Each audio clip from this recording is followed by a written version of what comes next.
अतिथि, कहाँ हो तुम? पता नहीं कहाँ गया, बता कर भी नहीं गया कि कहाँ जा रहा है। उस अतिथि के मन में पाप था वन्या। वो हमारे प्रेम और विश्वास को तोड़कर भाग गया है। वन्या, अब उसकी आशा त्याग दे। मैं तेरा विवाह किसी भले वनवासी युवक से कर दूंगा। हाँ। वन्या, वन्या।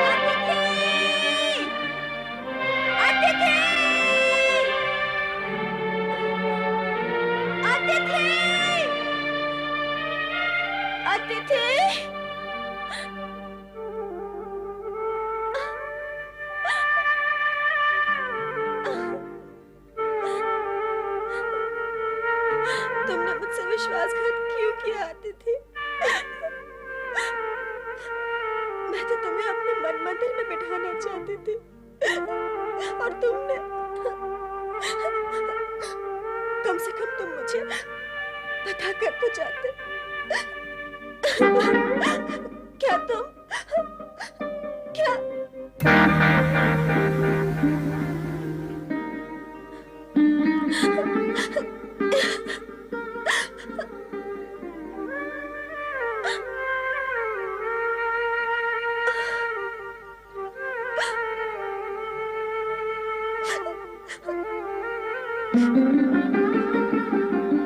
आप तो जानते हैं प्रभु कि मैं अतिथि को कितना चाहती थी, फिर आपने उसे जाने क्यों दिया?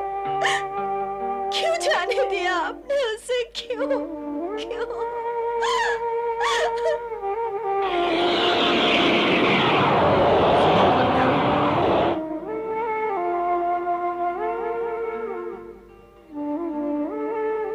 वही हुआ जो विधि के अनुसार होना था।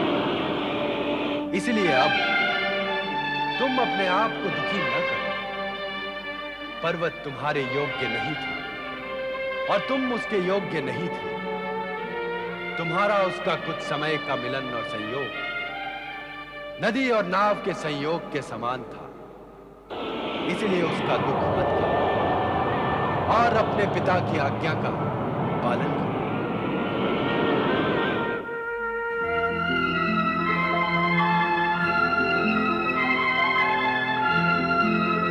वन्या, मेरी पुत्री। बापू, अब तुम जैसा कहोगे ना, मैं ठीक वैसा ही करूंगी। चल, भगवान शंकर चाहेंगे तो सब ठीक हो जाएगा। चल। हेलो, कहाँ जा रहे हो? महाराजा संदेश से इनसे मिलने। अरे हम तो मुनि हैं, हमारे लिए यहाँ प्रवेश पर कोई प्रतिबंध नहीं है। महाराज का आदेश है, महल में किसी साधु मुनि को प्रवेश न करने दिया जाए। आप चले जाओ यहाँ से। मेरा मित्र नारद यही महल के भीतर है, मैं उसे मिलना चाहता हूँ। नारद, उस भ्रमंचक पापी वानर मुखी नारद ने हमारी राजकुमारी दमयंती का जीवन नष्ट कर दिया है। उसका तो नाम लेना भी पाप है। आप चले जाओ यहाँ से। वो पापी है, ये पुण्यात्मा, ये सुनने के लिए नहीं आया हूँ मैं यहाँ पर। मैंने कहा ना, मैं उससे मिलना चाहता हूँ बस। महाराज रक्षा करें, महाराज, महाराज अपने इन प्रतिहारियों से मेरी रक्षा करें। अब ये बताएं कि मेरा मित्र नारद कहाँ है? सुनो मुनिवर, जिस प्रकार उस नारद को इस महल से निकालकर बाहर कर दिया गया है, उसी प्रकार आपको भी निकालकर बाहर कर दिया जाएगा। भलाई इसी में है कि उसका नाम भी हमारे सामने ना ले। कैसी दुर्दशा की है उस नारद ने हमारी पुत्री दमयंती की। उसे विक्षिप्त कर दिया है, छीन लिया है हमसे। एक राजकुमारी होते हुए भी उसे भिखारिन सा जीवन व्यतीत करना पड़ रहा है। हम चाहते तो इस अपराध के लिए नारद को प्राण दंड दे सकते थे, परंतु कहीं दमयंती भी उसके पीछे अपने प्राण न त्याग दे, इसी विचार से हमने उसके विरुद्ध कुछ नहीं किया। अब इतना बताएं कि वो दोनों कहाँ हैं? हम कुछ नहीं बताएंगे कृपा करो और चले जाओ यहां से।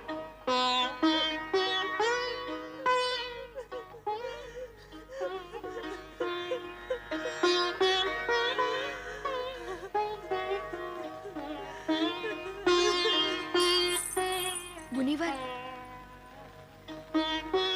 आज मैं राजकुमारी दमयंती से मिलने उनकी कुटिया में जाने वाली हूँ। आप भी मेरे साथ चलें। चलो। हे शिव शंकर, जिन्हें मनी मन मैंने अपना पति मान लिया है, वे मुझे देखना तक नहीं चाहते। अपने ब्रह्मचर्य व्रत की रक्षा के लिए मुझसे दूर दूर रहते हैं। हे प्रभु, दया करके उनके मन में मेरे प्रति दया की भावना जागृत करें, ताकि मुझे उनकी सेवा करने का अवसर प्राप्त हो सके। ओम नमः शिवाय। ओम नमः शिवाय। राजकुमारी, नारद मुनि के परम मित्र पर्वत मुनि आपसे मिलने आए हैं।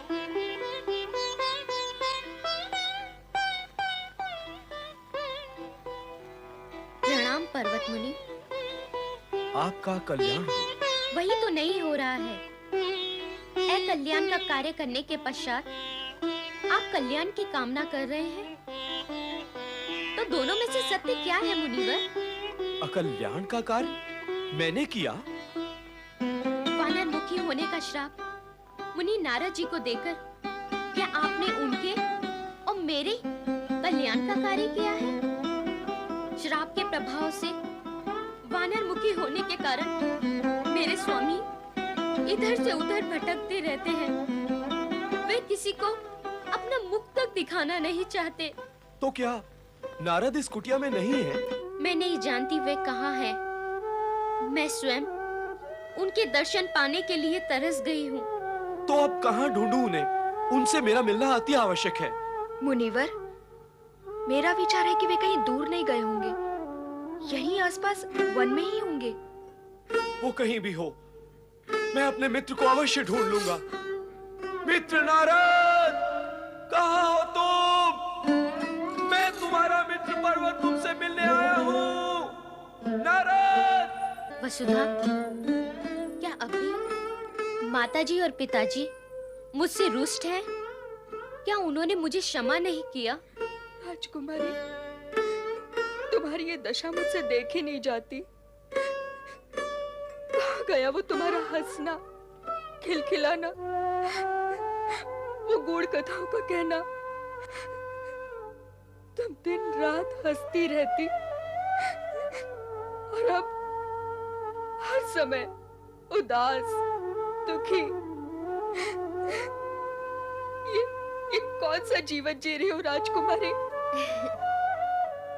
ये जीवन मैंने स्वेच्छा से अपनाया है वसुधा।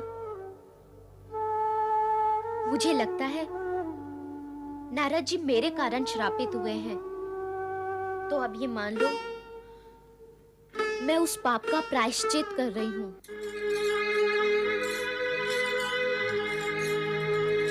मित्र नारद!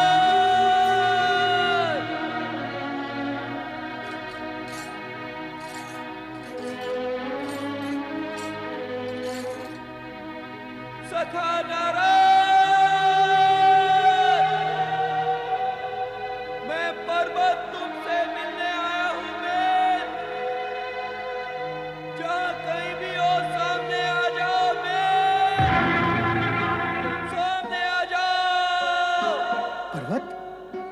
पर्वत यहाँ क्या कर रहा है? नारद! भ्राता नारद! मित्रवर नारद, तुम्हें श्राप देने का पाप मेरा पीछा नहीं छोड़ रहा है। तुमसे दूर रहकर मैंने अनेक प्रकार के कष्ट उठाए हैं। अब मैं बहुत पछता रहा हूँ और तुम्हें श्राप से मुक्त करना चाहता हूँ। मित्र नारद, यदि अब भी मुझ में कुछ सिद्धि शेष बची है तो उस सिद्धि का प्रयोग तुम्हारी शाप मुक्ति में हो, तुम फिर से प्रफुल्ल बदन नारद बन जाओ। ओम नमः शिवाय।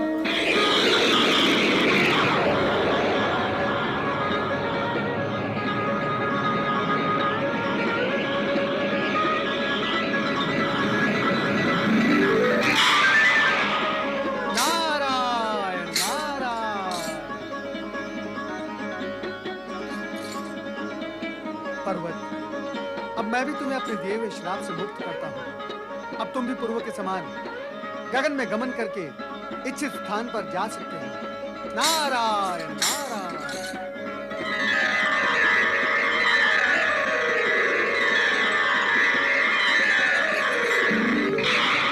मैं श्राप मुक्त हो गया, मैं श्राप मुक्त हो गया। मैं उड़ सकता हूँ, मैं उड़ सकता हूँ।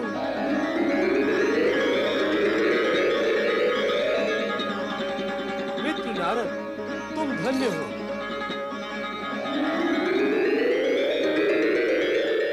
सखा नारद, बेचारी दमयंती मेरे ही कारण दुखी हुई है।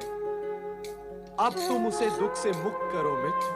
मित्र पर्वत, दमयंती के दुख से मैं भी दुखी हूं, परंतु उसकी कामना पूर्ति मैं नहीं कर सकता। परमपिता ब्रह्मा जी ने मुझे बाल ब्रह्मचारी रहने की शपथ दिलाई है। उस शपथ को तोड़ने के प्रयत्न मात्र का परिणाम तुम देख ही चुके हो। यदि उस शपथ को तोड़ ही लिया गया तो उसके परिणाम कितने भयंकर होंगे, इसका अनुमान तुम लगा सकते हो। फिर भी मैं तो सचेत हूं मित्र पर्वत, किंतु इस जगत में ऐसे करोड़ों प्राणी हैं जो कष्ट भोगते हैं और ये भी नहीं जानते कि उनके कष्ट शपथ तोड़ने का परिणाम मात्र है।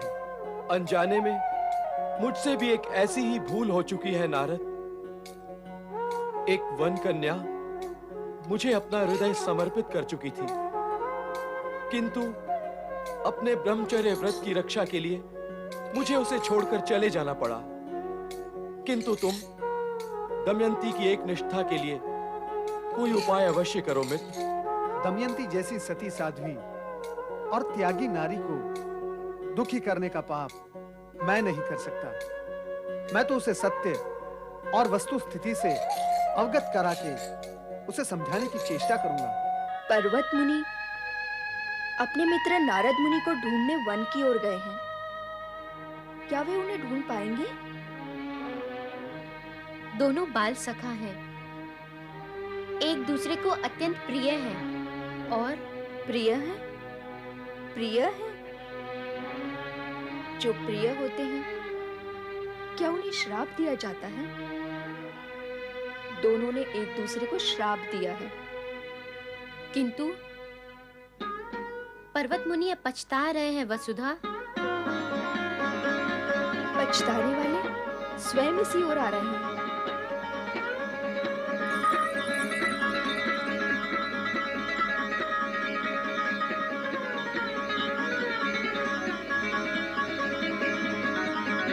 मेरी तपस्या फलीभूत हुई वसुधा। देख, नारद मुनि पहले के समान सुंदर और मनमोहक दिखाई दे रहे हैं। नमस्कार देवी दमयंती। मित्र पर्वत ने मुझे श्राप मुक्त कर दिया है, परंतु आपने जो मेरे कारण दुख उठाए हैं उसका निवारण क्षमा याचना से नहीं हो सकता। परंतु मैं विवश हूं, अपने धर्म, कर्म और सिद्धांतों में मैं बंधा हुआ हूं। इससे पूर्व भी मैंने आपसे कहा था कि आपका और मेरा विवाह असंभव है। फिर भी आपने अपना संकल्प छोड़ा नहीं। अपने पिता के महल के सुख को त्याग कर आप यहां मेरे साथ इस कुटिया में दुख उठाती रही। अब आपसे मेरी ये विनती है कि आप मुझे आज्ञा दें ताकि मैं त्रिदेव के दर्शन का लाभ उठा सकूं। वानर मुखी बनने के पश्चात मैं अपना मुंह छिपाकर छटपटाता रहा। अब आप सहर्ष मुझे अपने मानसिक बंधन से मुक्त करें, यही मेरी आपसे विनती है। यही है विनती मेरी आपसे। मुनिवर नारद जी, मैं आपको प्रणाम करती हूँ। आपने अपनी विवशता प्रकट की जिसे मैंने सुना। अब आपसे मैं अपनी विवशता स्पष्ट करती हूँ जिसे आप ध्यानपूर्वक सुने। विवशता? कैसी विवशता? आर्यव्रत में नारी एक बार किसी पुरुष को मन, वचन, कर्म से अपना पति मान चुकी हो तो वो किसी अन्य रूप में उसे नहीं देख सकती। आपका मेरा संबंध जन्म जन्मांतरों का है, किंतु मैं आपको जाने से रोकूंगी नहीं, क्योंकि पति की इच्छा के विरुद्ध उसे अपने बंधन में बांध कर रखना एक पत्नी के लिए सर्वथा अनुचित है। अब आप इस बंधन से मुक्त है राजकुमारी दमयंती। आप अपने पिता के घर लौट जाएं और अपने योग्य किसी सुंदर राजपुरुष को अपना जीवन साथी बनाकर अपना जीवन सार्थक करें। नहीं, कदापि नहीं। अब मैं अपने पिता के घर लौटकर नहीं जाऊंगी। यहीं आपकी इसी कुटिया में रहकर एक सन्यासिनी का जीवन व्यतीत करते हुए मृत्यु पर्यंत शिव आराधना करती रहूंगी। आप सहर्ष जाएं स्वामी, सहर्ष जाएं। मेरी तनिक भी चिंता ना करें। अब तो शिव शंकर ही मेरे रक्षक और पालनहार है। ओम नमः शिवाय। ओम नमः शिवाय। नारायण नारायण। जय जय ब्रह्मदेव।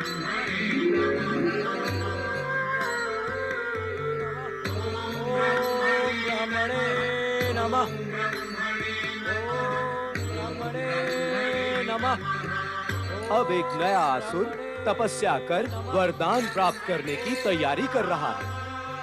सदा की भांति वरदान प्राप्त कर उपद्रव करेगा, जन जन को पीड़ित करेगा और स्वर्ग पर आक्रमण भी करेगा। अब तो इंद्रदेव को सावधान हो जाना चाहिए।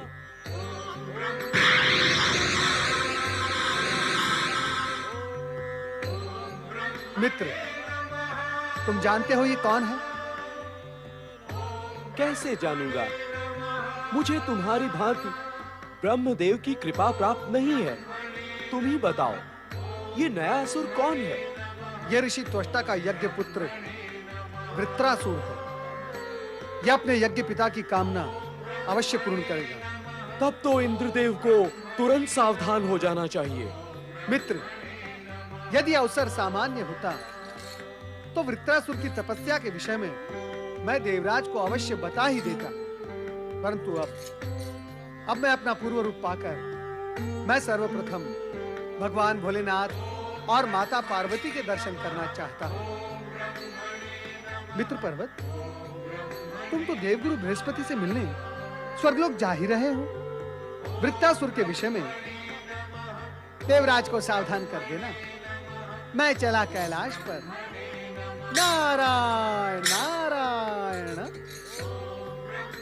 जय जय ब्रह्मदेव। बताओ देवी, कुछ ही क्षणों में कैलाश पर पहुंचने वाला पहला प्राणी कौन होगा? आप मुझे सूचित करने की अपेक्षा मुझसे प्रश्न क्यों कर रहे हैं स्वामी? ओम नमः शिवाय। नारद, मैं तुमसे ये कदापि नहीं पूछूंगी कि तुम इतने समय तक कहाँ रहे। मैं तो केवल इतना ही जानना चाहती हूँ कि प्रभु की भविष्यवाणी के अनुसार तुमको तो अवश्य ही धर्म पत्नी प्राप्त हुई होगी, तो तुम उसे साथ लेकर क्यों नहीं आए? इतने दिन अनुपस्थित रहकर तुमने तो अपना स्वभाव ही बदल डाला नारद। तुम्हारी वो चंचल हंसी, विनोद शैली, वाक्पटुता सब कहां गए? मुझे ये ज्ञात नहीं था भोलेनाथ कि आपके वरदान की ओट में मेरे लिए अभिशाप भी छिपा हुआ था। क्या मेरे साथ वो विचित्र खेल खेलने में आपका कोई विशेष प्रयोजन था देवेश्वर? वो खेल नहीं था नारद, विधाता का विधान था जो तुम्हारी इच्छा से उद्भव और प्रकट हुआ था। यदि महर्षि दधीची को उनकी पत्नी सुवर्चा के साथ तपस्या करते देखकर तुम्हारे मन में पत्नी को पाने की इच्छा न जागती, तो न तुम वानर मुखी बनते और न ही धर्म पत्नी को पाने की इच्छा से कोरे ही रह जाते। स्वामी, नारद वानर मुखी बने और इनका विवाह भी हुआ। ये सब आपने मुझे क्यों नहीं बताया? माता, मेरा विवाह नहीं हुआ। मैं परमपिता ब्रह्मा जी का मानस पुत्र, बाल ब्रह्मचारी। भला विवाह करने का अपकर्म मैं कैसे कर सकता हूँ? तो क्या धर्मपत्नी तुम्हें विवाह के बिना ही प्राप्त हो गई? माता, ये एक अत्यंत करुण कहानी है। भगवान भोलेनाथ जानते भी हैं कि वो अभागी राजकुमारी दमयंती मेरी इच्छा के विरुद्ध मेरे ही मोहजाल में फंस गई, और मैं भी उसी चक्कर में आकर अपने परम मित्र पर्वत के श्राप से ग्रस्त होकर वानरमुखी बन गया। जो कुछ हुआ उसे भूल जाओ नारद। वो दुःस्वप्न के समान एक कटु अनुभव था जिसे भूल जाना ही हितकर है। परंतु मैं उस एकनिष्ठ राजकुमारी दमयंती को कभी नहीं भूल सकता भोलेनाथ। मेरे ही कारण वो राज सुख से वंचित होकर एक साधारण सी कुटिया में आपकी आराधना कर रही है भोलेनाथ। उसे इस कष्ट से उबारे भोलेनाथ। आराधना कभी कष्टकारक नहीं होती नारद। भक्त होते हुए भी क्या तुम इस शाश्वत सत्य से अनभिज्ञ हो? उस महान नारी को उसकी आराधना का प्रतिफल हम अवश्य देंगे। देवी, एक नारी की व्यथा तुम ही समझ सकती हो। उसके उद्धार का उत्तरदायित्व हम तुम्हें सौंपते हैं। हे मां शक्ति, इस समय स्वर्ग पर संकट की अशुभ छायाएं मंडरा रही हैं। जिस त्वष्टा ऋषि ने स्वर्ग में शक्ति पूजा की परंपरा आरंभ की, उसी की सिद्धि भयानक प्रतिशोध का रूप धारण करके स्वर्गलोक और देवताओं को संकट में ढकेलने की तैयारी में है। प्रणाम गुरु बृहस्पति। गुरुदेव, अब तक तो आपने अपनी दिव्य दृष्टि से यह देख ही लिया होगा कि त्वष्टा ऋषि का यज्ञ पुत्र वृत्रासुर ब्रह्मदेव को प्रसन्न करने के लिए पर्वत शिखर पर कठोर तपस्या कर रहा है। पर्वत, तुम इतने समय से कहां थे तुम? ये सब मैं आपको विस्तार पूर्वक फिर कभी बतलाऊंगा गुरुदेव, परंतु इस समय तो देवराज इंद्र को वृत्रासुर से सावधान करना अति आवश्यक है। मैं जानता हूं पर्वत, किंतु जिसका विवेक ही लुप्त हो गया हो, उसे कौन और कैसे सावधान कर सकता है? त्वष्टा के विषय में दी गई मेरी बार बार की चेतावनियों पर उन्होंने कोई ध्यान नहीं दिया और त्रिशिरा का वध कर बैठे। अब शक्तिशाली वृत्रासुर ब्रह्मदेव से वरदान प्राप्त करने के पश्चात त्वष्टा का प्रतिशोध अवश्य लेगा। इसीलिए तो मैं मां शक्ति की प्रार्थना कर रहा था। गुरुदेव, एक प्रयत्न और करें और देवराज को एक बार पुनः सावधान करें। संभव है इस बार वे सावधान होकर अपनी रक्षा का कोई समुचित उपाय करें। तुम इतना अनुरोध कर रहे हो तो यह भी करके देख लेता हूं।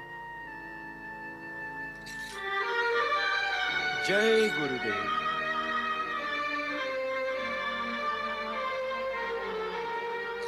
हे मां शक्ति, देवराज इंद्र को सद्बुद्धि दो।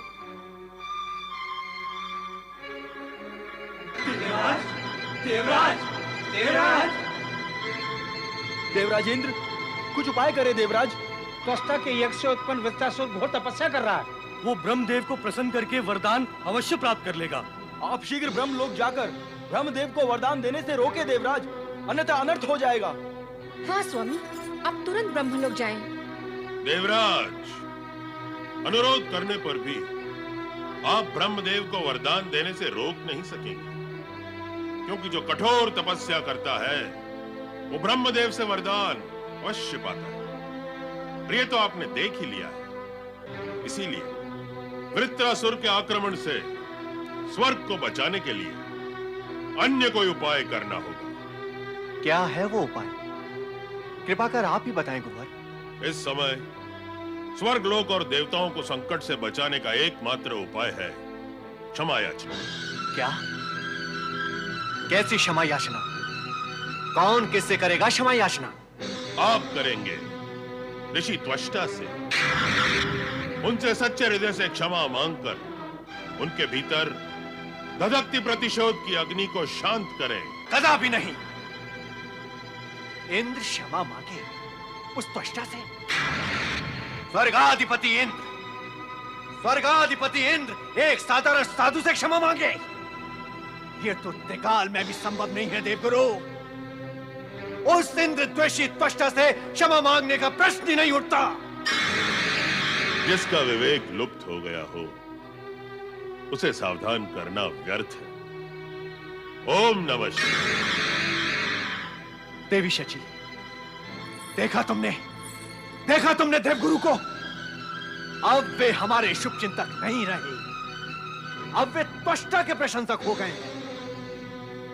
आप देवगुरु से किसी भी प्रकार की आशा रखना व्यर्थ है। आप भी चिल्लाते हुए यहां चले आए, स्वयं कोई उपाय नहीं कर सके। उस दुष्ट वृत्रासुर की तपस्या को भंग करने के लिए आप अपनी अपनी दिव्य शक्तियों का उपयोग कर सकते थे।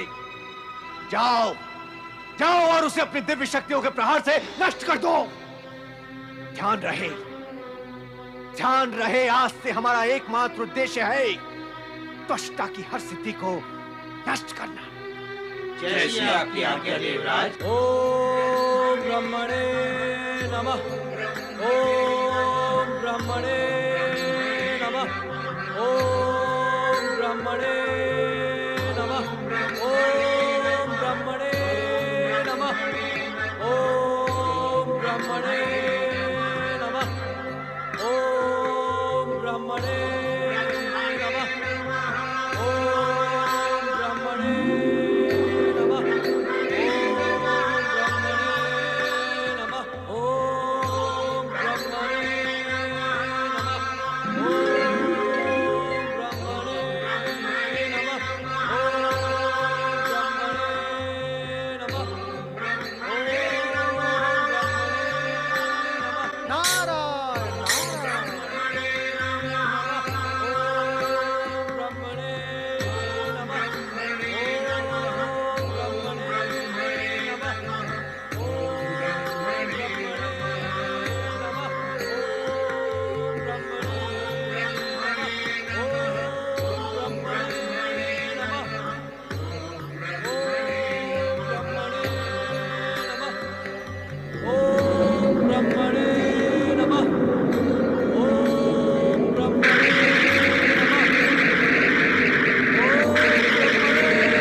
वृत्रासुर के ज्वालामय बाण ही देवताओं को भगा सकते हैं, तो इसे वरदान की क्या आवश्यकता है?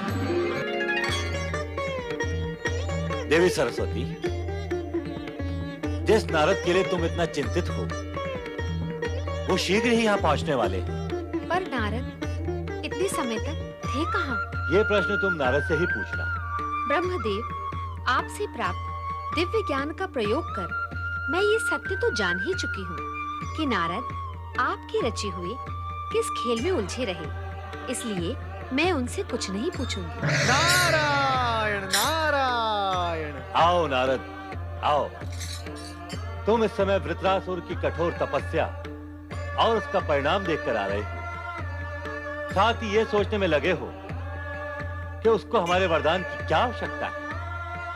परंतु हम उसे वरदान अवश्य देंगे, क्योंकि हमारी आराधना करने वाला हमारे वरदान का अधिकारी अवश्य होता है। ये सत्य तो मैं भी जानता हूँ परमपिता कि वृत्रासुर को आपसे वरदान अवश्य प्राप्त होगा और वो इंद्र से त्वष्टा ऋषि के अपमान का प्रतिशोध भी अवश्य लेगा।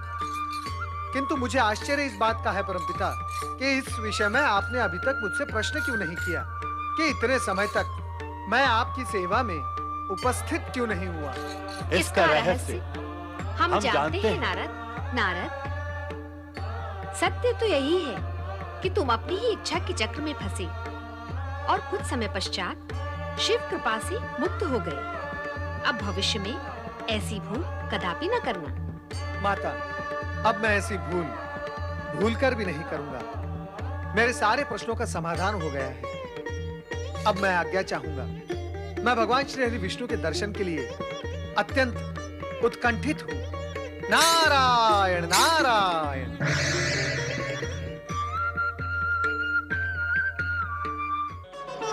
ओम नमः शिवाय।